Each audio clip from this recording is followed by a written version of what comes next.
안녕하세요. 저희는 자폐증이나 발달장애, 자폐 스펙트럼, 산만한 어린이, ADHD 등의 성장 과정에서 나타나는 어린이들이 여러 가지 문제를 자연요법으로 치료해드리는 조호근 한의원 원장입니다. 자폐 스펙트럼이라고 하면은 자폐증을 포함해서 좀 더 광범위한 발달장애의 여러 가지 문제들을 의미한다고 보시면 되겠습니다. 따라서 자폐증은 발달장애의 심한 케이스, 자폐 스펙트럼의 가장 심한 케이스이고요.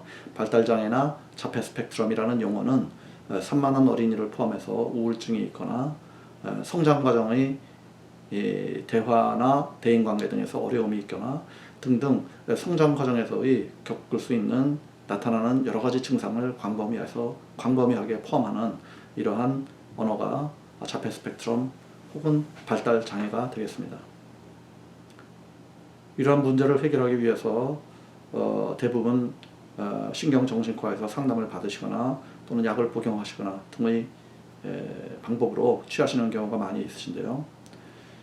사실은 저희 한의원에서는 어떤 상담을 받으시거나 뭐 약을 드시거나 이런 것도 중요하겠지만 그보다 가장 중요한 것이 어린이의 식생활 혹은 식습관이라고 이렇게 말씀을 드리고 싶습니다. 어린이가 신경이 발달하고 또한 감정이나 정서가 발달하기 위해서는 이러한 발달을 도와줄 수 있는 원료가 되는 영양성분이 인체에 충분히 공급되어야 합니다.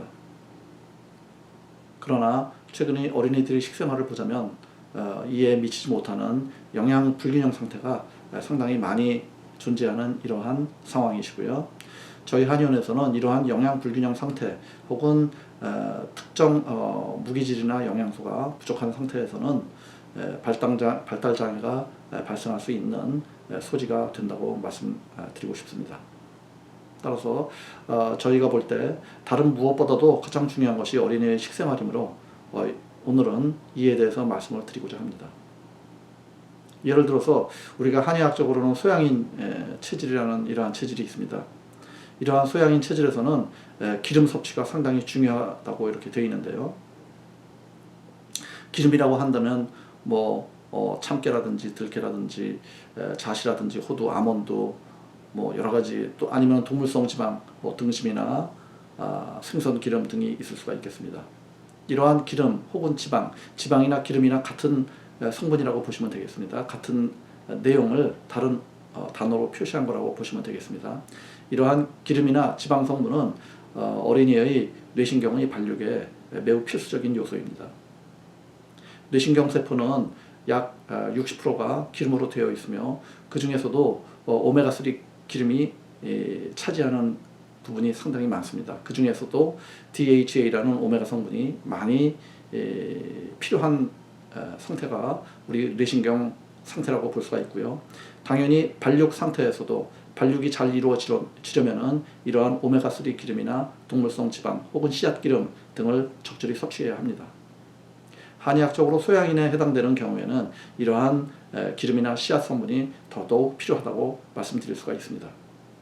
하지만 아쉽게도 일부 학부모님들의 경우 이러한 기름이나 지방 성분의 중요성에 대해서 간과하시고 어린이들에게 이러한 기름이나 지방 성분을 특히 비만을 유발할 수 있다라는 이유로 멀리하시는 경우가 있는데 각별히 조심하셔야 되리라고 판단합니다. 인간이 영장류로서 태어날 때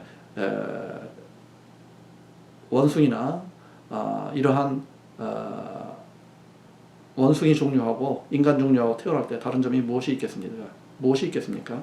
인간은 기름이나 지방을 많이 가지고 태어납니다. 원숭이는 그와는 달리 매우 호리호리하게 지방이나 기름이 없이 태어나게 되는데 이러한 기름이나 지방이 어린이 신생아가 많이 지니고 있는 이유는 여러 가지 뭐 이론이 있겠습니다만은 그 중에 이론이 하나가 신생아의 뇌 발육에 기름이나 지방이 매우 필요하기 때문이라는 이러한 이론이 있습니다.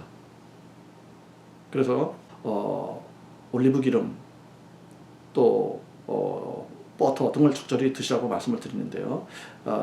어린이뿐만이 아니라 어린이가 성장하면서 뇌신경이 올바르게 발육되고 또한 발달장애를 극복하고 또한 친구 사귐에서의 어려움이나 또는 정서적인 어려움을 극복하려고 한다면은 이러한 모든 문제는 뇌 신경세포의 문제에서 발단이 되기 때문에 기름이나 지방 섭취를 반드시 해야 된다는 점을 강조하고 싶습니다. 말씀드린 대로 올리브 기름이나 버터나 혹은 계란 혹은 적절한 동물성 기름, 생선 기름, 들깨, 참깨, 잣, 호두, 아몬드 등등의 각종 기름을 적절히 섭취하실 필요가 있겠습니다. 이러한 점은 발달장애를 극복하는데 가장 기본적인 요소가 된다. 인간의 뇌세포는 60%가 기름으로 되어 있다. 이러한 점을 꼭 우리가 기억을 해야 하겠습니다.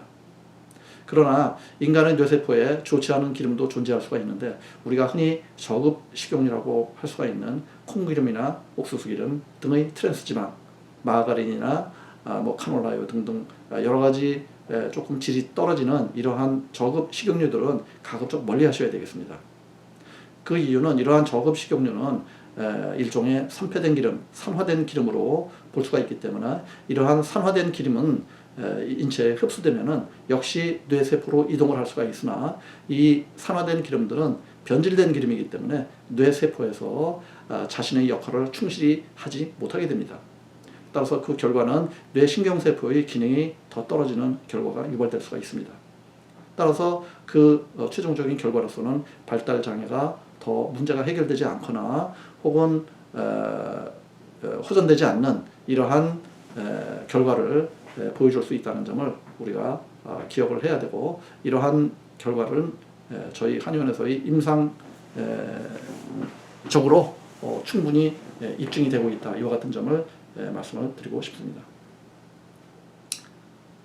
그러면 저희 한의원에서 치료받고 있는 10세 정도의 어린이가 처음에 발달장애를 지니고 와서 호전되어 가는 과정을 잠깐 살펴보겠는데요. 이 어린이는 정서적인 문제가 상당히 있고 말투가 조금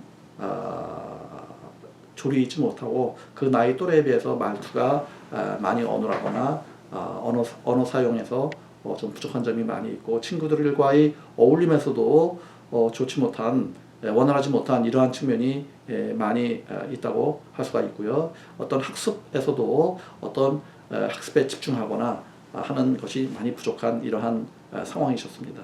그리고 신체적인 증세도 좀 지니고 있었는데 어린이들은 사실은 꿀잠을 자야 되는 9시간, 10시간 잠을 많이 자는 상태가 정상적이라고 할 수가 있는데 이 어린이는 아쉽게도 잠을 제대로 자지 못하고 자주 깨고 또한 잠을 옅게 자는 이러한 상황인 것을 저희가 확인할 수 있었고 소변도 좀 자주 보거나 이와 같은 또 대변도 원활하지가 못하고 가스 배출이 좀 많이 되거나 하는 이러한 상황이 지금 내원 당시에 있었는데요. 이러한 상황이 현재 지금 저희 한의원에서 몇 개월 치료하시면서 이러한 신체 증세는 많이 해소가 되시고 잠자는 것도 상당히 많이 개선돼서 이 어린이는 잠을 잘 자고 있고 소변 증상, 소변 자주 보는 증상 등은 완전히 개선이 됐습니다. 그리고 정서적으로도 과거에는 짜증이 많이 있었으나 현재로서는 짜증이 많이 감소되고 상당히 부드러워진 이러한 느낌을 받는다고 부모님께서 학부모님께서 저희에게 알려주신 이러한 상태가 되겠습니다. 물론 몇 개월 치료만으로 발달장애나 여러 가지 정서적인 문제가 완전히 해결되지는 않습니다. 하지만 이러한 변화는 이러한 발달장애나 또는 ADH 등이 해결될 수 있는 토대가 된다고 말씀드릴 수가 있고 좀 더 치료를 하신다면 좀 더 발전적으로 문제가 해결이 되고 완치에 이를 수 있는 이러한 길이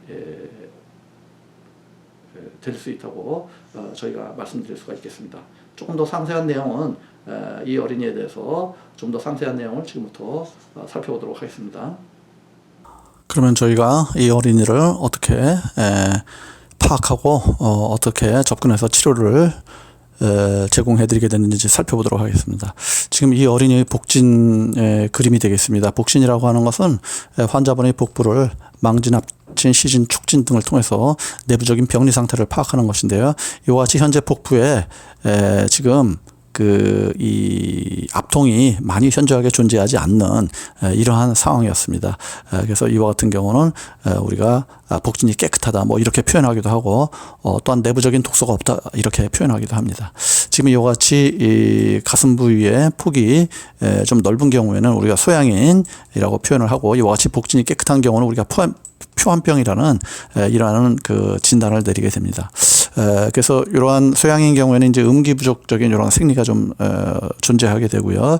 독소 존재는 현저하지 않고 혈액순환이 안 되는 이러한 체질적인 병리라고 할 수가 있는데, 이와 같은 경우에는 우리가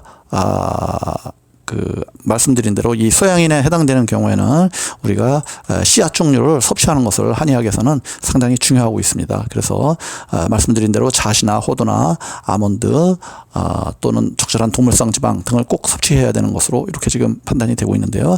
이러한 저희 자체적인 이러한 판단을 또 다른 방법으로 한번 검증을 해보도록 하겠습니다. 그 그래프는 이 어린이의 모발 검사 결과 그래프가 되겠습니다. 지금 나타나는 이러한 선은 정상치를 보여주고 있고, 이러한 지금 정상 수치 중에서 이 칼륨 수치가 지금 매우 많이 올라가 있다는 것을 이렇게 확인하실 수가 있겠습니다. 그에 비해서 다른 다른 영양소들은 지금 그 정상치에 많이 근접해 있는, 정상치와 가까이 있는 이러한 결과이지만은 칼륨 수치만 많이 올라가 있는 이러한 상황으로 볼 수가 있는데, 이와 같이 칼륨 수치가 많이 올라간 경우 역시 이는 그 교감신경이 항진되어 있는 이러한 패턴으로 분석을 하며 또한 씨앗류나 기름류, 지방류를 적절히 섭취해야 되는 이러한 상황을 말해주고 있습니다. 다시 말씀드리자면은 이와 같은 지금 현재 모발 검사 그래프는 이 어린이가 많이 기름이나 지방 성분이 부족하다는 것을 보여주고 있습니다. 말씀드린 대로 우리가 뇌신경 세포가 정상적으로 발육하려면은 기름 섭취를 적절히 해주셔야 된다는 점을 꼭 기억하셔야 될 것 같고요. 말씀드린 대로 올리브 기름이나 또는 버터나 또는 적절한 동물성 지방, 기름, 오메가3 기름 등등이 이 어린이의 뇌신경 발육에 많이 필요하다. 그러나 저급 식용유, 우리가 트랜스 지방이라고 하는 콩기름이나 옥수기름, 유의 기름들은 이 어린이의 뇌신경 발육에 적절하지 않다. 이와 같은 점을 저희가 말씀드릴 수가 있고, 한 가지 더 말씀드리면은 이와 같은 뇌신경 발육에서는 전통적으로 엽산 성분, 엽산이라고 하는 것은 비타민 B9이 되겠습니다. 그래서 비타민 B9, 이 엽산 성분이 매우 중요한데, 이러한 엽산은 우리가 영양제로 섭취하는 것보다는 야채 채소를 많이 섭취함으로써 엽산 성분이 인체에 잘 흡수가 될 수 있습니다. 따라서 이 어린이의 신경 발육이 정상적으로 되도록 도와주기 위해서는 이 어린이가 야채 채소를 많이 먹도록 저희가 데쳐서 먹는 것을 많이 권해드립니다. 생으로 먹는 것보다는. 그래서 야채 채소를 또한 많이 섭취하도록 저희가 권해드렸고, 또한 적절히 기름류를 적절히 드시게끔 권해드려서 치료 몇 개월 하면서 여러 가지 발전적으로 변하는 이러한 모습을 확인할 수 있었기 때문에 상당히 향후 열심히 치료한다면은 긍정적으로 효과를 많이 볼 것이다. 이와 같은 말씀을 드릴 수가 있겠습니다. 감사합니다.